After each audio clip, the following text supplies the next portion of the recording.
দেখেন, যদি আপনার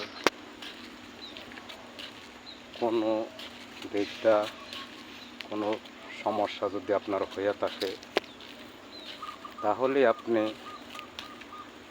নিজেই চেষ্টা করবেন যার থেকে আপনার সমস্যার সমাধান করার জন্য, হোক বা আপনার পারিবারিক সমস্যা, হোক আপনার ফ্যামিলিগত সমস্যা, হোক আপনার টাকা পয়সার সমস্যা, হোক আপনার সংসারে কোনো সমস্যা, চেষ্টা করবেন আপনার সমস্যা আপনি নিজের সমস্যা সমাধান করার জন্য।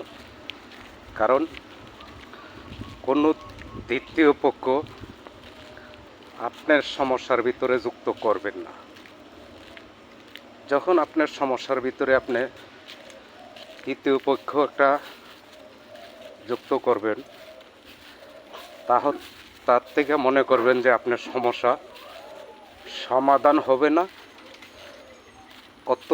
অথচ আরও আপনার সমস্যা আরও বাড়বে। এর জন্য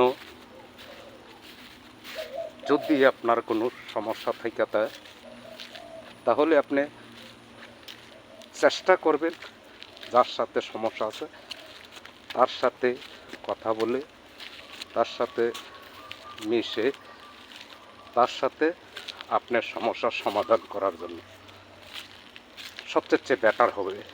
আর যদি এখানে কোনো দ্বিতীয় পক্ষ ধরতে যান, তাহলে আপনার সমস্যা সমাধান হবে না, অথচ আরও সমস্যা আপনার বাড়বে। কারণ এখন মানুষের ভিতরে কেউ সমস্যার সমাধান করে দেওয়ার মতো কোনো লোক নাই, অথচ আপনার সমস্যা বাড়াই দেওয়ার জন্য আপনি বহুত লোক পাবেন, কিন্তু সমস্যার সমাধান করার জন্য কোনো লোক পাবেন না। কারণ এখন সবই হলো স্বার্থবাজ মানুষ। তারা স্বার্থ হাসিলের জন্য, তারা স্বার্থর জন্য আপনার সাধারণ একটু সমস্যা আরও বাড়াই দেওয়ার জন্য আপনার চেষ্টা করবে, যার থেকে তার স্বার্থ হাসিল করতে পারে। এই জন্য বলি যে আপনারা নিজের সমস্যা নিজেই সমাধান করবেন, কারো তৃতীয় পক্ষের কোনো আশ্রয় নেবেন না, নিজের সমাধান নিজে করবেন, তার থেকে আপনার বেটার হবে।